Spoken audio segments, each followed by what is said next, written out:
ಮೇಕೆದಾಟು ಬಗ್ಗೆ ತಮಿಳುನಾಡಿನಲ್ಲಿ ರಾಜ್ಯಪಾಲರು ಅವರ ಭಾಷಣದಲ್ಲಿ ವಿರೋಧ ಮಾಡಿದ್ದಾರೆ.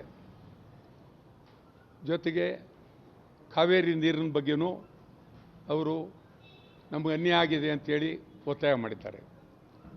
ಅವರಲ್ಲಿ ಒತ್ತಾಯ ಮಾಡ್ತಾ ಇದ್ದಾರೆ. ಇಲ್ಲಿ ಕಾವೇರಿ ನೀರು 80 ಅಡಿ ಕೆಳಗೆ ಇಳಿದು ಹೋಗಿದೆ. ಇಲ್ಲಿ ಕನ್ನಂಬಾಡಿನಲ್ಲಿ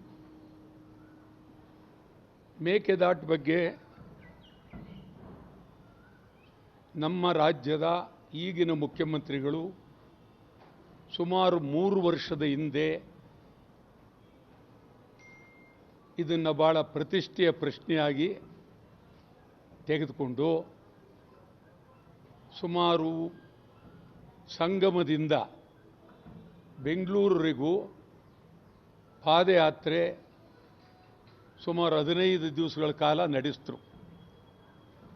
ಅದನ್ನು ಬಹಳ ಗಂಭೀರವಾಗಿ ನಡೆಸಿ ಎಲ್ಲರ ಮೇಲೂ ಆಪಾದನೆ ಮಾಡಿದ್ರು. ಆಗಿಲ್ಲ, ಆಗಬೇಕು ಅಂಥೇಳಿ. ಈಗ ಈ ಸರ್ಕಾರ ಬಂದು 3 ವರ್ಷ ಆಯಿತು.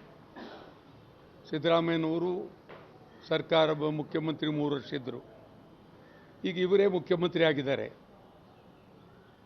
ಇದುವರೆಗೂ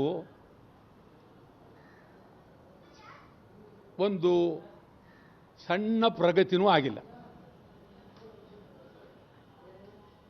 ಇದುವರೆಗೂ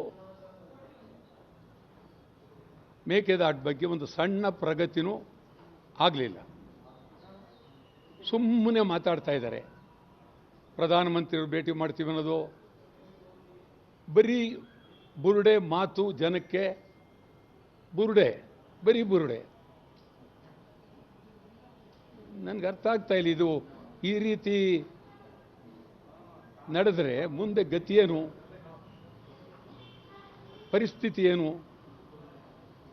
ಈಗ ಅಲ್ಲಿ ತಮಿಳುನಾಡಿನಲ್ಲಿ ಅವರು ವಿಜಯ್ ಮತ್ತು ಕಾಂಗ್ರೆಸ್ ಒಂದಾಗಿದ್ದಾರೆ ತಮಿಳುನಾಡಿನಲ್ಲಿ. ಸೊ ಅವ್ರಿಗೆ ಭಾಳ ಒಂದಾಗಿರೋ ಜೊತೆಗೆ ಅವರ ಪಾರ್ಟಿಯ 2 ಮಂತ್ರಿಗಳನ್ನೂ ಮಾಡಿದ್ದಾರೆ. ಅಂದಮೇಲೆ ಇವರು ಮೇಲ್ನೋಟಕ್ಕೆ ನಮ್ಮ ಮುಖ್ಯಮಂತ್ರಿಗಳು ಮಾತಾಡಬಾರ್ದು, ಪ್ರಾಮಾಣಿಕವಾಗಿ ನಡ್ಕೊಳ್ಬೇಕು ಈ ವಿಚಾರದಲ್ಲಿ. ಇದು ಭಾಳ ಗಂಭೀರವಾದಂಥ, ಇದನ್ನು ಬರೀ ನಾವು ಸೊಗಸು ಮಾಡ್ತಾ ಇದ್ದೀವಿ. ಅವ್ರನ್ನ ಬೈದೋ, ಅವ್ರು ನಮ್ಮನ್ನು ಬೈದರು, ನಾವು ಡೆಲ್ಲಿಗೆ ಹೋದೋ, ಪ್ರಧಾನಮಂತ್ರಿ ಭೇಟಿ ಮಾಡೋದೋ, ಬರೀ ಜನರಿಗೆ ಒಂದು ರೀತಿ ಸುಳ್ಳು ಹೇಳ್ಕೊಂಡೇ ಬರ್ತಾ ಇದ್ದೀವಿ. ಅಲ್ಲ, ಈಗ ಇರುವ ಮುಖ್ಯಮಂತ್ರಿಗಳು ಇದನ್ನು ಸವಾಲಾಗಿ ಸ್ವೀಕರಿಸಬೇಕು, ರಾಜಕೀಯ ಮಾಡಬಾರ್ದು. ತಮಿಳುನಾಡಿನಲ್ಲಿ ಇವ್ರ ಪಕ್ಷ ಬೆಂಬಲದಿದೆ ಅಂತೇಳಿ ರಾಜಕೀಯ ಮಾಡಬಾರ್ದು. ಇದು ಭಾಳ ಗಂಭೀರವಾಗಿ ನಾವು ಕನ್ನಡ ಒಕ್ಕೂಟ ಭಾಳ ಭದ್ರವಾಗಿ ತಗೊಳ್ತೀವಿ. ಇದನ್ನು ಅಷ್ಟಿಷ್ಟಾಗಿ ತಗೊಳ್ಳೋದಿಲ್ಲ. ಸುಮಾರು ಮುಂದಿನ ಭಾನುವಾರ ಮೈಸೂರಿನಲ್ಲಿ ಪ್ರತಿಭಟನೆ ಆರಂಭ ಮಾಡ್ತೀವಿ. ಈ ಮೇಕೆದಾಟಿಗಾಗಿ ಪ್ರತಿಭಟನೆ ಆರಂಭ ಮಾಡ್ತೀವಿ. ಇಡೀ ರಾಜ್ಯಾದ್ಯಂತ ಮೇಕೆದಾಟು ಬಗ್ಗೆ ತೀವ್ರವಾಗಿ ಮಾಡ್ತೀವಿ. ಮುಂದಿನ ವಾರ ಗಡಿ ಬಂದ್ ಮಾಡ್ತೀವಿ.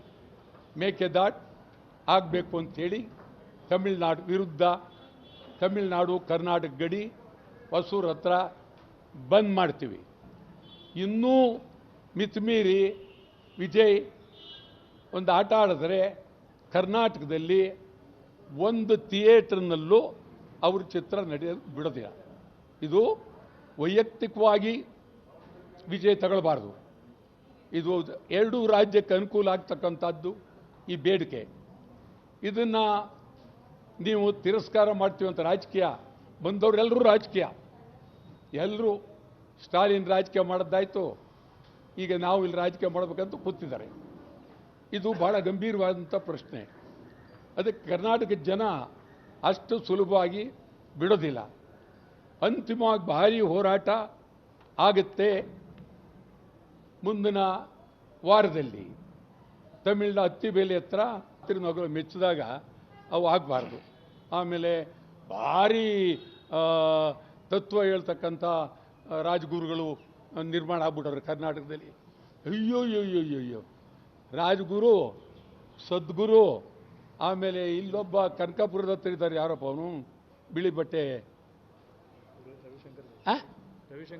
ರವಿಶಂಕರ್ ಗುರೂಜಿ. ನಾನು ನೋಡ್ದಂಗೆ ಮನುಷ್ಯ ಈಗ ಬಟ್ಟೆ ಹಾಕಿದ್ರೆ ದೇವಮಾನ ಆಗ್ಬಿಟ್ರೆ ಅದು ನಾನು ನೋಡ್ತೀನಿ. ಆ ವಿದೇಶದಲ್ಲಿ ಬರುತ್ತೆ ಅದೇನು ಆ ಮುಂದೆ ಮಕ್ಕಳು ಬುದ್ಧಿಕೆಟ್ಟೋಗಿದೆಯೋ ಇವನ್ನ ನೋಡಿ ಒದ್ದಾಡ್ತಾರೆ ಅಲ್ಲಿ ಎಲ್ಲಿ ವಿದೇಶದಲ್ಲಿ. ಆಯಿತಾ, ಇದು ಎಲ್ಲಿಗೆ ತಲುಪ್ತಾ ಇದ್ವಿ ನಾವು, ನಮ್ಮ ಸಮಾಜ ಎಲ್ಲಿಗೆ ಹೋಗ್ತಾ ಇದೆ. ನೀವೊಬ್ಬರು ಸರಿ ಹೋದರೆ, ನೀವು ಅಂದರೆ ಮಾಧ್ಯಮ ಒಂದು ಸರಿ ಹೋದರೆ ಎಲ್ಲ ಸರಿ ಹೋಗುತ್ತೆ ದೇಶದಲ್ಲಿ. ನಿಮಗೆ ಈಗ ದೇವರುಗಳು ಅಲ್ಗೋಬೇಕಾಗಿಲ್ಲ, ನಿಮಗೆ ಕರ್ಪೂರ ಹಚ್ಬಿಟ್ಟು ಈಗ ಅಂದ್ಬಿಡ್ಬೇಕು ನೀವೇ ಅಂತ. ಇಲ್ಲದೆ ಆಗಲ್ಲ ಇದು. ಯಾಕಂದರೆ ನಾನು ನೋಡ್ತಾ ಇದ್ದೀನಿ, ಇದು ನಾನು ಎಲ್ಲಿಂದ ಕೆ.ಸಿ. ರೆಡ್ಡಿ ಅವ್ರ ಕಾಲದಿಂದ ನೋಡಿದ್ದೀನಿ. ಕ್ಯಾಸಂಬಳ್ಳಿ, ಚಂಗಲರಾಯ ರೆಡ್ಡಿ, ಹನುಮಂತಯ್ಯರು, ನಿಜಲಿಂಗಪ್ಪನವರು, ವೀರೇಂದ್ರ ಎಲ್ಲ ಕಾಲದಿಂದ ನೋಡಿದ್ದೀನಿ. ನಿಮ್ಗೆ ಗೊತ್ತು, ನಾನು 67 ಫಸ್ಟ್ ಅಸೆಂಬ್ಲಿ ಮೆಂಬರು, ನಿಮಗಿಂತ ಚಿಕ್ಕ ಏಜು ನನಗಾಗ. ಆ ಕಾಲದಿಂದ ಇಲ್ಲಿದ್ದೀನಿ, ಇದೆಲ್ಲ ನೋಡ್ತಾ ಇದ್ದೀನಿ. ಇಲ್ಲಿ ನಿಜವಾಗಲೂ ಸತ್ಯವಂತರು ಪಾದಾರ್ಪಣೆ ಮಾಡಿದ ದಿನಗಳು ನೋಡಿದ್ವಿ. ಅವ್ರ ಪಾದ ಇಟ್ಟು ಕಡೆ ಎಲ್ಲ ಸತ್ಯವಂತರಿದ್ದರು. ಈಗೆಲ್ಲ ಪಾಪಿ ಪರದೇಶಿಗಳು, ಈ ಶಾಸಕರುಗಳು ಇವರೆಲ್ಲ ಬಂದು ಹೊಲ್ಸಾಗ್ತಾ ಇದೆ. ಆಯಿತಾ, ಜನ ಏನು ಮಾಡ್ತಾರೆ, ಅವ್ರ ಹಣೆ ಬರ. ಒಟ್ಟಾರೆ ಮೇಕೆದಾಟು ಬಗ್ಗೆ ನಾವು ತೀವ್ರವಾಗಿ ಹೋರಾಟ ಮಾಡ್ತೀವಿ. ನಮಸ್ಕಾರ. ನಿರ್ಭೀತ, ನಿಷ್ಪಕ್ಷಪಾತ, ವಿಶ್ವಾಸಾರ್ಹ ಸುದ್ದಿಗಳಿಗೆ ಮತ್ತೊಂದು ಹೆಸರಾಗಿರುವ ನ್ಯೂಸ್ 18 ಕನ್ನಡ ಈಗ ಆಪ್ನಲ್ಲೂ ಲಭ್ಯವಿದೆ. ದಯವಿಟ್ಟು ಇಲ್ಲಿರುವ QR ಕೋಡ್ ಸ್ಕ್ಯಾನ್ ಮಾಡಿಕೊಂಡು ಆಪ್ ಡೌನ್ಲೋಡ್ ಮಾಡೋದಕ್ಕೆ ಮರಿಬೇಡಿ. ನಿಮ್ಮ ಬೆಂಬಲ ಹೀಗೆ ಸದಾ ನಮ್ಮೊಂದಿಗಿರಲಿ. ಧನ್ಯವಾದ.